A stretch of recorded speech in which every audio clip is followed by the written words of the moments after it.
அன்பான மக்களே, எல்லோரும் எப்படி இருக்கீங்க? நல்லா இருக்கீங்க அப்படிங்கிற ஒரு நம்பிக்கையில் இன்றைக்கி மகாநதியை பற்றி பேசலாமா?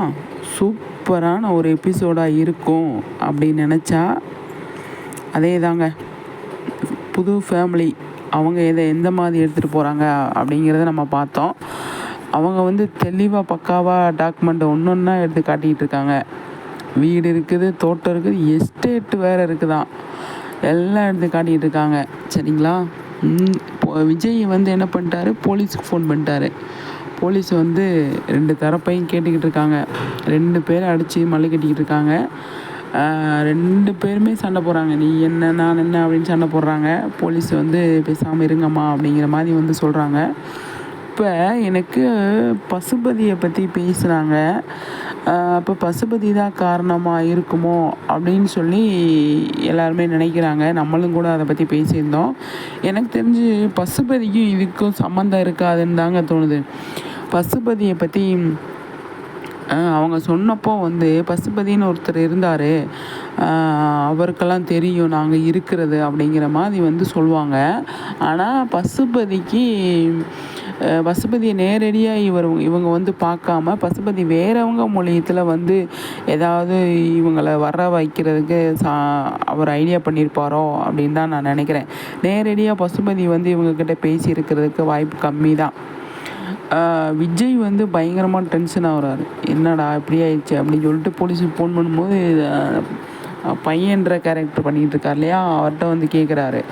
அது போலீஸு கரெக்டாக என்ன பண்ணுறாங்க ஏது பண்ணுறாங்க அப்படிங்கிறது ஒன்று இருக்குது. இப்போ விஜயும் சரி காவேரியும் சரி நிறைய குழப்பத்தில் இருக்காங்க அப்படிங்கிறது தான். ஏன்னா இவங்கக்கிட்ட இருக்கிற ஆதாரங்கள், பத்திரம், ஜெராக்ஸ் காப்பி எல்லாமே அவங்க ரெடி பண்ணி கொடுக்குறாங்க. இப்போ இதிலேருந்து என்ன தெரியுது அப்படின்னா, புது ஃபேமிலி யார் மூலியத்தில் வந்தாங்க தெரிஞ்சுக்கணும் நமக்கு அப்படின்னா, யார் மூலியத்தில் வந்தாங்க, அவங்க பக்கத்தில் தேனி அப்படிங்கிறாங்க. இத்தனை வருஷமாக எங்கே போயிருந்தாங்க, கத்தாரில் இருந்தோம், கத்தாரில் கேளுங்க அப்படிங்கிறாங்க. அங்கெல்லாம் போய் கேட்க முடியாது அப்படிங்கிற ஒரு சுச்சுவேஷன் இருக்குது. அது மட்டும் இல்லாமல் பார்த்திங்க அப்படின்னா, இவ்வளோ நாள் நாங்கள் 2-3 நாள் பார்த்துட்டு போனோம். அவங்க சென்னையில் இருக்காங்கன்னு சொல்லி சொன்னாங்க. நாங்கள் சென்னையில் எங்கே போய் அவங்கள தேடுறது, அதனால தான் நாங்கள் இருந்துட்டோம் இங்கேயும் அப்படிங்கிறாங்க. அதுக்கப்புறமா பார்த்திங்க அப்படின்னா, வீடு பூட்டியே இருந்தது. இப்போ எங்களுக்கு இவங்க வந்திருக்காங்கன்னு சொல்லி தகவல் கிடச்சது, அதனால் வந்தோம் அப்படின்னு ஒரு இதை சொல்கிறாங்க. அப்போ பார்த்திங்க அப்படின்னா பயங்கர டென்ஷன் ஆகுறாங்க சாரதா. என்னடி நினச்சிக்கிட்டு இருக்கன்ற மாதிரி டென்ஷன் ஆகுறாங்க. அதை கொஞ்சம் பொறுமையாக இருங்க அப்படிங்கிற மாதிரி விஜய் சொல்கிறாரு. இப்போ நம்ம பேச வேண்டியது, நமக்கு தெரிஞ்சுக்க வேண்டியது என்ன அப்படின்னா, இதில் நிறைய விஷயங்கள் அவசரமாக இன்னும் கரெக்டாக மாதத்தில் 10 நாள் ஷூட் பண்ணிட்டு தான் இருக்காங்க. நம்ம மகாநதியில் எப்போவுமே ஃபுட்டேஜ் அவங்க வச்சுட்டே இருப்பாங்க. இப்போ கதையை மாற்றி கொண்டு வர்றதுனால வேணால் அவங்களுக்கு ஃபுட்டேஜ் இல்லாமல் இருக்கும். இப்போ எடுத்த உடனே நமக்கு டெலிகாஸ்ட் பண்ணுறாங்க. இதில் நிறைய விஷயங்கள் இதில் பேசுகிறதுக்கு இருக்குங்க. இது எப்படி பண்ணியிருக்கலாம், அப்படி பண்ணியிருக்கலாம்னு சொல்கிறதுக்கு இல்லை. ஆனால் இந்த சந்தானமோட ஃபோட்டோலாம் காட்டினாங்க பார்த்தீங்களா, அந்த ஃபோட்டோலாம் காட்டும்போது பார்த்திங்கன்னா சந்தானத்தை நேர்லேயே கூப்பிட்டு வச்சு ஃபோட்டோ எடுக்கலை. சரிங்களா? அதாவது ஏஐ யூஸ் பண்ண மாதிரி இருக்குது. கண்டிப்பாக அது அந்த மாதிரி தெரியுது. அதில் ஏதோ மிஸ்டேக் ஆகிருக்குன்னு நான் நினைக்கிறேன். அது பக்காவாக தெரியுது, நிறைய கமெண்ட்ஸ்லேயும் பார்க்க முடியுது, பக்காவாக தெரியுது. அதுக்கப்புறமா இந்த டாக்குமெண்ட்லாம் பார்த்திங்க அப்படின்னா காட்டுறாங்க, ஜெராக்ஸ் காப்பி காட்டுறாங்க. இது என்னடா, இது எப்படி அவர் இவங்களுக்கு தெரியாமல் ஜெராக்ஸ் காப்பியெல்லாம் எடுத்துகிட்டு போனார் அப்படிங்கிற ஒரு கேள்வி வருது. ஃபேமிலி தெரியாமல் எப்படி எடுத்துகிட்டு போனார் அப்படிங்கிற ஒரு கேள்வி வருது. அதுக்கப்புறமா பசுபதி அண்ணாவுக்கு எங்கள் ஃபேமிலி நாங்கள் இருக்கிறதே தெரியும் அப்படிங்கிற மாதிரி கொண்டு வராங்க. அப்போ பார்த்திங்க அப்படின்னா அதில் என்ன பிரச்சனையெல்லாம் கொண்டு வர்றாங்க. பசுபதி நீ தான் கிளப்பி விட்டியா அப்படிங்கிற மாதிரி காவேரி யோசிக்கிறாங்க. காவேரி ஒரு கேங்கல்லையே மட்டும் யோசிக்கிறாங்க அப்படின்னு தான் நான் நினைக்கிறேன். பசுபதிங்கிற கேரக்டர் வேறு யாரையாவது இறக்கி விட்டுருப்பாங்க அப்படின்னு அவங்க ஏன் யோசிக்க மாட்றாங்க அப்படின்னு தெரியல. ஆனால் இதில் வந்து பார்த்தீங்க அப்படின்னா பசுபதி இன்வால்வ் ஆகிருப்பாரு அப்படின்னு ஆயிருக்க மாட்டார் அப்படின்னு நான் சொல்கிறத விட அவரோட பங்கு இது அதிகமாக இருக்காதுன்னு தான் நான் நினைக்கிறேன். அவருக்கே இது சாக்காக இருக்கும். அப்படியா நம்ம இதை யோசிக்க மாட்டோமே அப்படின்னு தான் அவர் சொல்கிறதுக்கு நிறையவே சான்ஸ் இருக்குது. பசுபதிங்கிற கேரக்டர் உள்ளே வரும்போது தான் வந்து இவங்க எப்படி வந்தாங்கன்றது தெரிய வரும். இந்த பிரச்சனை வந்து கடைசியில் போலீஸ் என்ன சொல்லுவாங்க அப்படின்னா, இவங்க வந்து ஆதாரத்தை கையில் வச்சுருக்காங்க, இவங்களுக்கும் இந்த வீட்டில் பங்கு இருக்குன்ற மாதிரி வந்து கண்டிப்பாக அவங்க சொல்கிறதுக்கு நிறையவே சான்ஸ் இருக்குது அப்படின்னு தான் நான் நினைக்கிறேன். சரிங்களா? அதுக்கான வாய்ப்புகள் அதிகமாக இருக்குது. ஏன்னா அவங்க வந்து பக்காவாக டாக்குமெண்ட்டு அது இதுன்னு காட்டும்போது அந்த இடத்துல வந்து விஜய் காவேரியால் எதுவுமே பேச முடியல. நிவின் எல்லாருமே வந்து அமைதியாக இருக்கிறாங்க.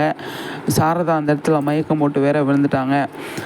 பாட்டி இந்த இடத்துல ஒன்றுமே பேசலை, வீட்டை விட்டு வெளியே வந்துட்டாங்க. அந்த காத்தாட்ட வந்து நின்றுட்டு காலையில் டைமில் வந்து ஷூட் பண்ணிகிட்ருக்காங்க. நைட்டும் ஷூட் போயிருக்கு, காலையிலையும் ஷூட் போயிருக்கு. மகாநதி ஃபுல் அண்ட் ஃபுல் கிட்டத்தட்ட ஒரு 4-5 நாள் வந்து பயங்கரமாக ஷூட் பண்ணியிருக்காங்க. அதிலேருந்து எந்த அளவுக்கு என்னெல்லாம் எடுத்துகிட்டு வர்றாங்க அப்படிங்கிறத நம்ம வெயிட் பண்ணி தான் பார்க்கணும். சரிங்களா? இந்த ஃபேமிலி வந்து ஏதோ பெருசாக சம்பவத்தை பண்ணுறதுக்காக வந்திருக்காங்க அப்படிங்கிற மாதிரி இது எனக்கு தோணலைங்க. உங்களுக்கு தோணுனா நீங்கள் வந்து கண்டிப்பாக கமெண்ட்ஸில் சொல்லுங்கள், நம்ம அதை பற்றி பேசலாம். இவங்க வந்து ஒரே விஷயத்த தான் சொல்கிறாங்க, டாக்குமெண்ட் இருக்குது. அந்த பையனும் கொஞ்சம் வேகமாக தான் பேசுனாலுமே வந்து பையன் அப்படிங்கிற ஆதாரத்தை வச்சுருக்காரு, ஒய்ஃபுங்கிற ஆதாரம் வச்சுருக்காங்க, மகன்ற ஆதாரம் வச்சுருக்காங்க. அவங்க அதை எப்படி போலீஸ் எடுத்துக்கிறாங்க அப்படிங்கிறது தான். இப்போ காவேரிக்கிட்ட வந்து போலீஸ் ஒரு விஷயம் சொல்லுவார். என்னன்னு சொல்லி பார்த்தீங்க அப்படின்னா, ஏம்மா நீ உனக்கு வந்து இது புதுசாக இருக்கலாம், நாங்கள் இதே மாதிரி பல கேஸை பார்த்துருக்கோம், நீ கொஞ்சம் பேசாமல் இருமான்ற மாதிரி அவர் வந்து சொல்லும் போதே அப்போ எனக்கு தோணுச்சு வேறு ஏதோ பண்ணுறாங்க, இவங்க வந்து ஏதோ பிளான் பண்ணி வந்திருக்காங்க அப்படிங்கிற மாதிரி இருக்குது. பார்ப்போம் என்ன நடக்குது ஏது நடக்குதுன்னு சொல்லிட்டு. நம்ம எதிர்பார்த்தது விஜய் காவேரிக்கான ஒரு முக்கியமான சீன்ஸு அப்படின்னா மகாநதியில். இங்கே வந்து பார்த்தீங்க அப்படின்னா எதிர்பார்க்காத விஷயம் வந்து நடந்திருக்கு. பயங்கர டென்ஷனில் இருக்காங்க. போலீஸ் வந்து என்ன சொல்லிட்டு போகிறாங்க நாளைக்கு அப்படிங்கிறத நாளைக்கு எபிசோடில் தான் பார்க்கணும்.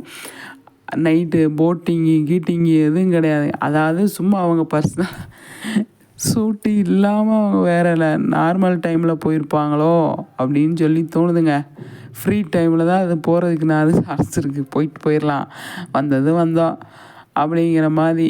ஆனால் இது சீன்லலாம் வராது, தெரிஞ்சு போச்சு. இங்கே இருக்கிற சீனுக்கும் அங்கே இருக்கிற சீனுக்கும் சம்மந்தமே இல்லை. இந்த பிரச்சனை இருக்கும்போது போய் எங்கள் போட்டிக்கு போவாங்களா? அது நடக்க சான்ஸே இல்லை. நம்ம நினச்சதெல்லாம் தப்புங்க. சண்டையை போட்டு வர போகிறாங்க. என்ன நடக்க போகுது ஏது நடக்க போகுது அப்படிங்கிறத நம்ம வெயிட் பண்ணி பார்க்கலாம். மகாநதி புது ஃபேமிலி வந்ததுக்கப்புறமா வந்து ஒரு சில விஷயங்கள் வந்து மாற்றத்தெல்லாம் கொண்டு வந்திருக்காங்க. அது நல்லபடியாக போகணும் அப்படிங்கிறது என்னோடய ப்ரேயர்ஸாக இருக்குங்க.